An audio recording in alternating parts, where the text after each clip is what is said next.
Yeah.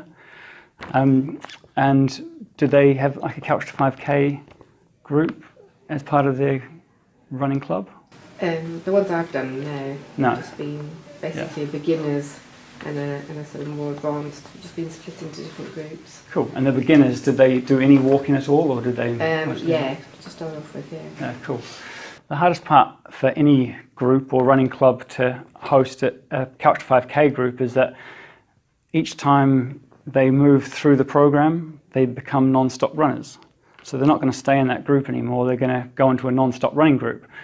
And that means you have to go and find a whole bunch more people to fill that Couch to 5K group, okay, which, it's quite intensive. And once you've got those people, you've then got to have people within the club, whether it be a coach or keen members, to teach those beginners how to pace themselves, how to, not take off too quick. And that means they've got to sacrifice their run in order to stick with the beginners.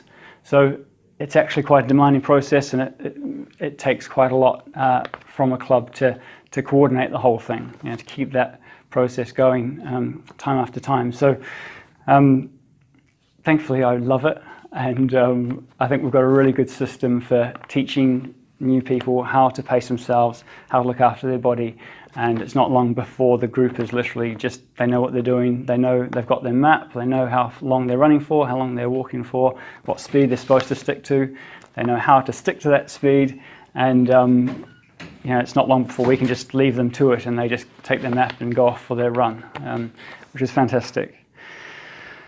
So, I think the key things really preventing people from running Couch 5K, mostly it's education, okay, so as we've talked about the pacing thing, but also injuries, right? So pains, you start running, you may have figured out how to stop those lungs from hurting, but then next thing is the legs start to tighten up on runs, and it could be that you start getting a pain in the outside of your knee, or maybe your calves or your Achilles start to tighten up, and you think, right, okay, well, I'm just going to stop running for a while, and when I stop running, this pain stops happening. But then that's not really what you want to do, is it? You want to keep running. So rest alone is not really good enough.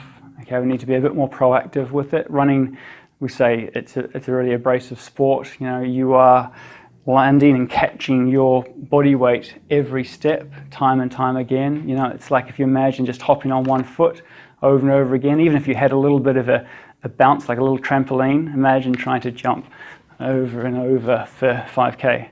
Okay, it's a lot of pressure going through your joints. Okay, so running's not easy, although it's easier than swimming, right? So it's easy to get started than swimming. But I guess the point is that the more you run, the more your muscles get stronger, okay, which is great, but they also get shorter. Okay, so if you imagine if the muscle in my thigh is getting stronger and it's shrinking, so it's basically getting tighter and shorter, it attaches into this kneecap here, which is actually floating, so it's not attached to anything by bone. It's basically attached to this muscle and a ligament which attaches the kneecap to your shin. If you get really strong and this muscle shortens, it starts pulling the kneecap up your knee, okay? And that's going to start to pull this ligament away from your shin bone, and that would be the most common cause of pain in the bottom of your knee. And it's one of the most common types of knee pain that people get. Another one is the outside of the knee. When we run, the muscles in our hip tug on a band, the IT band, and that attaches in the side of the knee. So after a while, those muscles get tight. If we don't do anything to reverse that process or to bring length back, then that starts tugging on the side of your knee, and all of a sudden you've got a sore knee. And you might fight through it for a while, but eventually it's just going to get worse and worse unless you do something to reverse that process. So actually teaching people how to prevent that muscle shortening effect is really important if people are to be able to continue through this program without getting a niggle that turns into a pain that then turns into a full-blown injury that requires 6 weeks out of running and, 100, 200 quid worth of physio, all right? So we're all about injury prevention. Okay, we need you to be proactive in preventing injury if you're to make it through the 10 weeks. Thankfully, pretty much everyone does. There's very few people that actually get injured for our program, through our program. And that's all part of recovering between runs. Nutrition plays a role. Obviously, if you're having a really heavy meal before going out for a run, that's going to make it really tough on your intestines, which are bouncing up and down with food in them. So yeah, just eat light, if you're looking to come to a run. And often that'll mean having to eat, at sort of 3-4 o'clock if you're coming to a 6:30 run or doing it by yourself. You don't want to be eating a lot within an hour of your run. So social support is really important, obviously. Whether you're running with someone or just feel like there are people behind you who actually are supportive of what you're doing. It helps if your family members understand that you are going out for runs at this time each week, and that it's going to be better for you in the long run, even if it means that they're put out in the short term.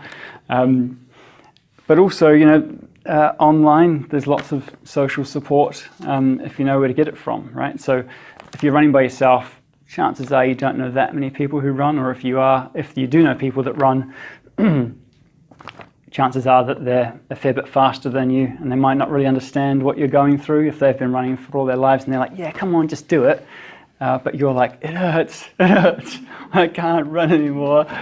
They're not really going to understand what you're going through, okay? Whereas if you're part of a club, and especially if if you're part of a Facebook group, which is for Couch to 5K members, then you're all in the same boat. You will understand what each other's going through, and it's just nice to have that support, as well as the guidance from a coach and some experienced ex-Couch to 5K runners. So with that, we're going to have Annie up to say a few words. She's done fantastically well. Come up, Annie. Hey, give her a clap, come on. Hello, I'm Annie, and I'm a prime example of what Connor's just been talking about. I did 3 to 5k on my own, didn't get very far, would go out and run far too far, and just would be out of breath in no time. Again, the last time I went running before joining here was at school. Haven't been running for 20 odd years. So joining the club really, really helped. I got to learn how to run a lot slower, and it's just really nice running with lots of people. The social side, as Connor said, is really good. You get lots and lots of people helping you out, and it just gives you somewhere to focus your running on.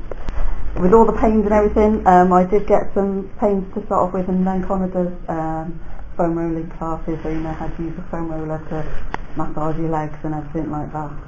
And then there's Kate, the physiotherapist, as well. If you do get injured, she will help you with any niggles or anything you have. And so 10 weeks ago, I started doing 1 minute running, 2 minutes walking, like we're going to do later on today. And on Saturday I ran for 5 kilometres non-stop. But it did take 41 minutes, because as Connor says, you can't do it in 30 minutes. And that was at 7 kilometres an hour.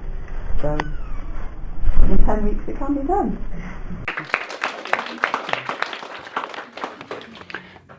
So our program is a little bit different to the NHS in terms of what's prescribed. We've really tried to simplify it. Instead of having a different run for all 3 runs of the week,